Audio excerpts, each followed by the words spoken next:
सैफनी थाना क्षेत्र मधुपुरी गांव में अज्ञात चोरों ने 2 मवेशियों को बनाया निशाना। बाबूराम निवासी मधुपुरी गृह स्वामी 12 अगस्त की रात अपने घर पर दरवाजा रहित मेन गेट के पास सो रहा था। वहीं पास में ही एक भैंस और एक कटिया खूंटे से बंधी थी। रात में किसी समय भैंस और कटिया दोनों को अज्ञात चोर खोलकर चोरी करके ले गए।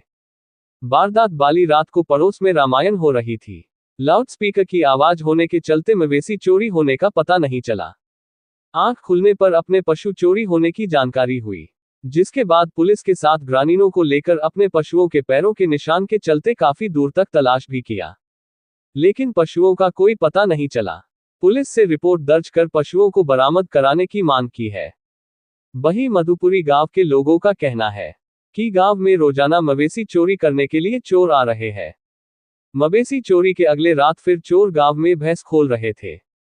तभी गांव के ही राजकुमार युवक ने हौसला दिखाकर चोरों पर भगोना फेंक कर मारा, जिससे चोर भैंस को खुटे पर ही छोड़कर भाग गए।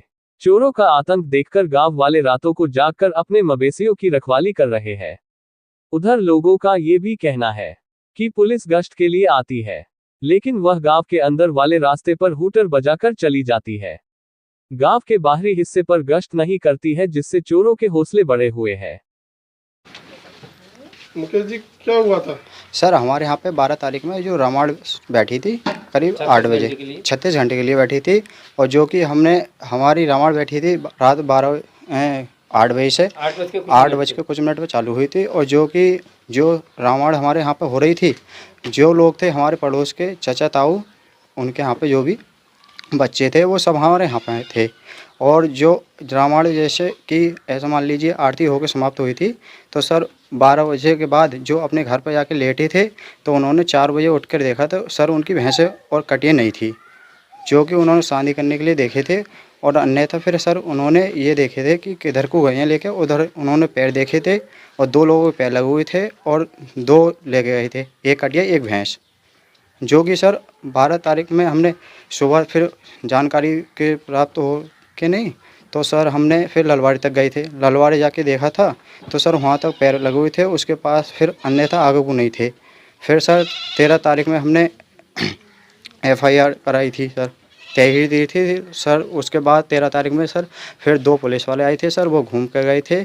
उसके बाद उन्होंने फिर FIR करके तो ये फ़ोटोओं पे हम ले आए थे। और उन्होंने फिर ऐसे मान लीजिए 15 तारीख को सर फिर 3 लोग आए थे। 3 लोग आने के बाद उन्होंने भैंस खोली थी, जो राजपाल सैनी हैं उनके यहाँ पे हमारे एक तहेर भैया हैं राजकुमार सर। 3 चोर आए थे, उन्होंने भैंस खोली थी 15 तारीख को। 15 तारीख को भैंस खोलकर सर फिर पुलिस वालों से हमने शिकायत करी थी, तो वो पुलिस वाले ये कह रहे थे हम घूमने के लिए आते हैं, तो हमसे ये बोल रहे थे कि आप भांग पीकर सोते हो कि आपको कुछ नहीं पता कि हम 4-4 बार आते हैं। और आते हैं सर वो 2 बार, और हमारे रंग को नहीं आते हैं, जो मेन रास्ता हो उधर को निकल जाती हैं। आप क्या चाहते हैं? सर हम ये चाहते हैं कि हमारी भैंस जो खुली हैं उनका इंसाफ हो, और जो चोर हैं सर वो पकड़े जाएं जल्दी से जल्दी। कितनी कीमत की होगी भैंस? सर एक कटिया एक भैंस खोली थी, वो 1.25 लाख से 1.5 लाख थी। और जो एक भैंस अभी खोली थी 15 तारीख में चोरों ने, बहुत ही कम से कम 1 लाख की सर। वो मिल गई थी भैंस? सर वो मिल गई थी भैंस। वो सर हमारे भाई ने राजकुमार ने चोरों को उन्हें भगाया था, जो भगोना फेंक कर वहाँ पे आई थी। तो सर उन्होंने देखा, उनका पीछा भी किया, मगर चोर हत्या नहीं आई थी सर। राजकुमार सैनी। क्या हुआ था? कौन से गाँव रहते हो? मधुपुरी। क्या हुआ था यहाँ पर चोरी हुई थी भैंसों की। तो एक दिन मैंने देख लिए थे रात में, तो भैंस खोल रहे थे, तो मेरे हाथ नन्हे।